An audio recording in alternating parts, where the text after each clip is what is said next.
Ayer conocimos la encuesta de población activa del segundo trimestre del año 2020. Sus principales resultados los analizamos en otro vídeo que podréis encontrar en la sección de pestañas, pero entre todos los datos había uno que destacaba por su aparente falta de lógica, y me refiero a la tasa de paro.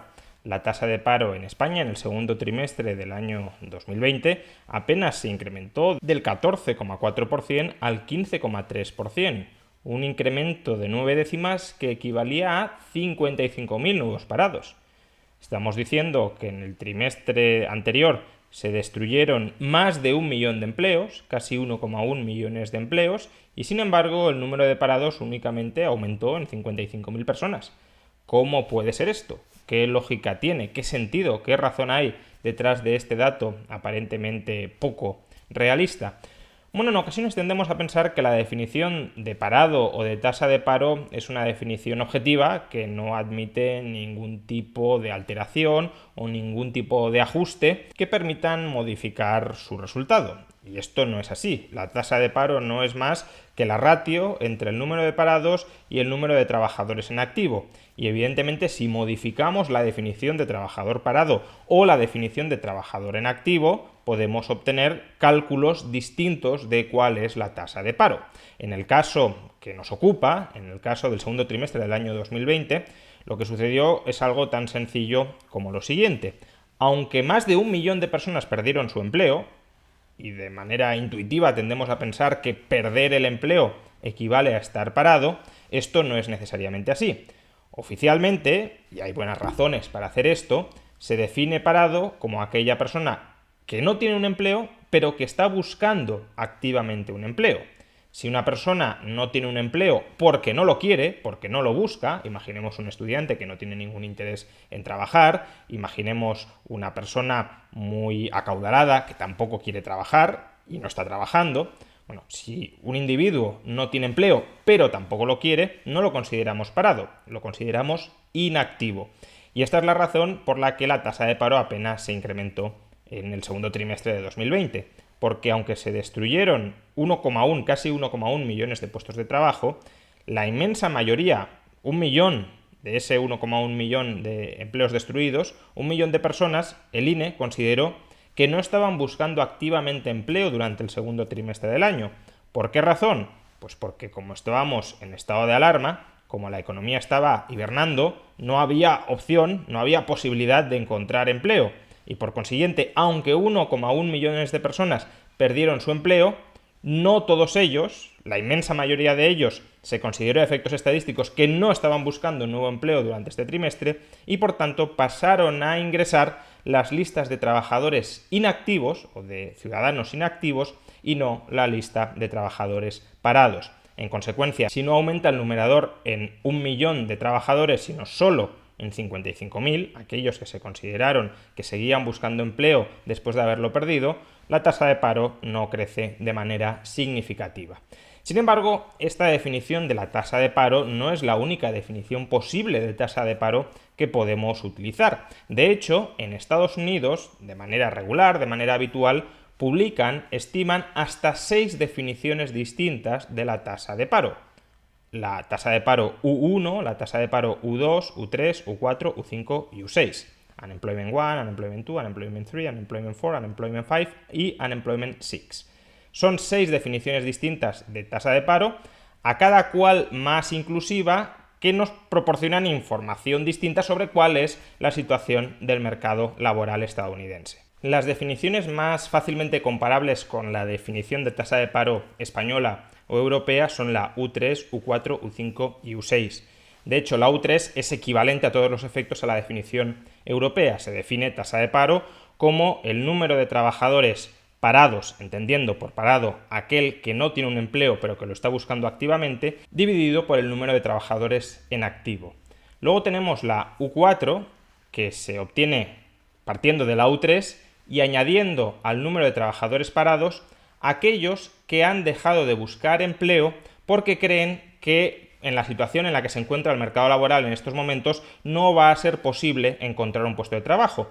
No son trabajadores que no quieren tener un empleo. Son trabajadores que están desanimados porque consideran que no van a ser capaces de obtenerlo, no van a ser capaces de encontrarlo, y si no eres capaz de encontrarlo, ¿para qué lo vas a buscar?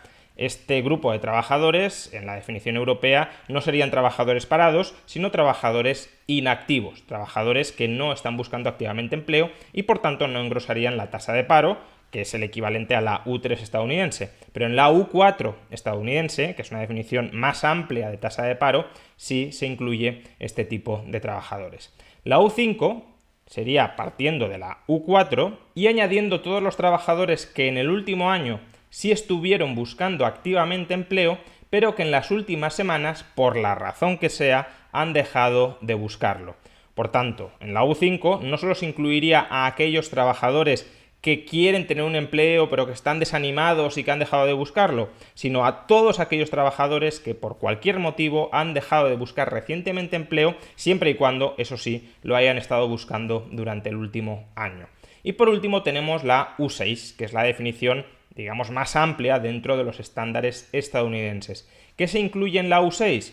Pues partimos de la U5 y añadimos a aquellos trabajadores que tienen un empleo, normalmente un empleo a tiempo parcial, y que están trabajando un menor número de horas que aquellas horas que querrían estar trabajando.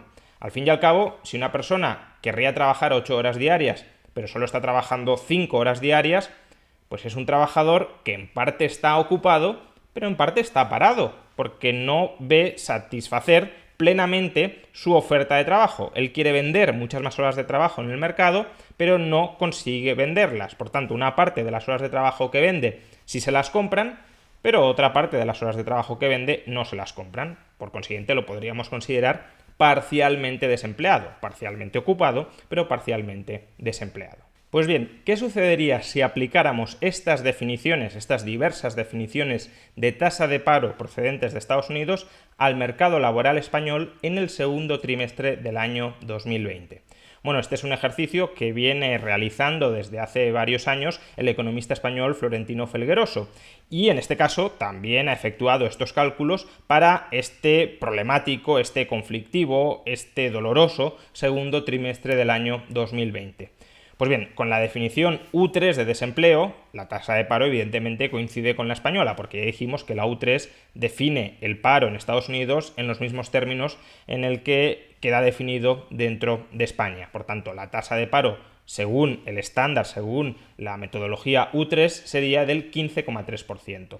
Ahora bien, si midiéramos el desempleo como U4, es decir, contando no solo los parados que están buscando activamente empleo, sino aquellos trabajadores que han dejado de buscarlo por estar desanimados, por creer que no lo van a encontrar, la tasa de paro en España sería no del 15,3%, sino del 16,7%. Si lo calculáramos, si lo estimáramos como U5, es decir, incluyendo no solo los trabajadores desanimados, sino todos aquellos que por cualquier razón hayan dejado de buscar empleo recientemente, siempre y cuando lo hayan estado buscando en el último año, la tasa de paro ya en estos momentos sería del 21,2%. Y si por último obtuviéramos, calculáramos, estimáramos la U6, es decir, incluyendo también a los trabajadores que solo están parcialmente empleados queriendo trabajar más horas, entonces la tasa de paro sería en estos momentos, en el segundo trimestre del año 2020, del 26,6%. Por tanto, con la definición U6, que es la más amplia posible, la tasa de paro en España ya estaría por encima del 25%. Sin embargo, tengamos en cuenta que en estos cálculos no están incluidos los trabajadores afectados por un ERTE, no están incluidos aquellos trabajadores que mantienen sus relaciones laborales vigentes, pero que han estado con la actividad suspendida por cualquier razón, en este caso porque las empresas también se han puesto en hibernación durante el estado de alarma. Pues bien, el economista Florentino Felgueroso no solo ha calculado las tasas de paro anteriores que ya hemos reseñado, sino que en este trimestre por primera vez ha estimado también cuál sería una tasa de paro, llamémosle U7, en el que se incluyeran, además de todos los otros parados, los trabajadores que están afectados por un ERTE o que han visto paralizada su actividad en el segundo trimestre del año. Y como podemos observar en el gráfico, en esta definición U7 de desempleo, la tasa de paro en el segundo trimestre del año sería del 39,4%. Es decir, prácticamente el 40% de la masa laboral, de la fuerza laboral española, habría tenido serios problemas a la hora de ver satisfecha su oferta laboral en el mercado laboral español durante el segundo trimestre del año. Y recordemos algo que ya explicamos con respecto al primer trimestre del año. La EPA, tanto la definición de parado o de ocupado, se calcula en términos medios, es decir, cuántos trabajadores o cuántos parados ha habido de media durante las diversas semanas que han compuesto el segundo trimestre del año.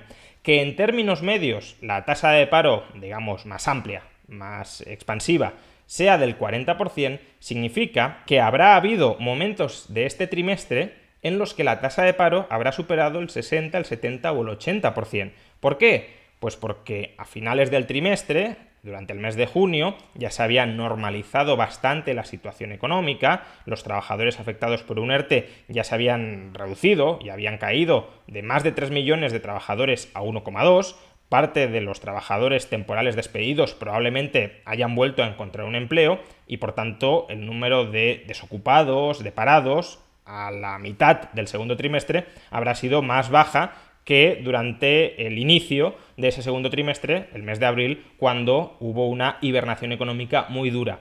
Que en términos medios, por tanto, estemos en el 40%, significa que si al final del trimestre probablemente estábamos por debajo del 40%, en otros momentos habremos estado muy por encima del 40%. En todo caso, esta definición tan amplia, tan inclusiva de la tasa de paro, que nos cifra el número de parados o de trabajadores con una oferta laboral perjudicada durante el segundo trimestre del año en el 40% de la población activa española, lo que pone de manifiesto es lo que ya dijimos en el vídeo de ayer.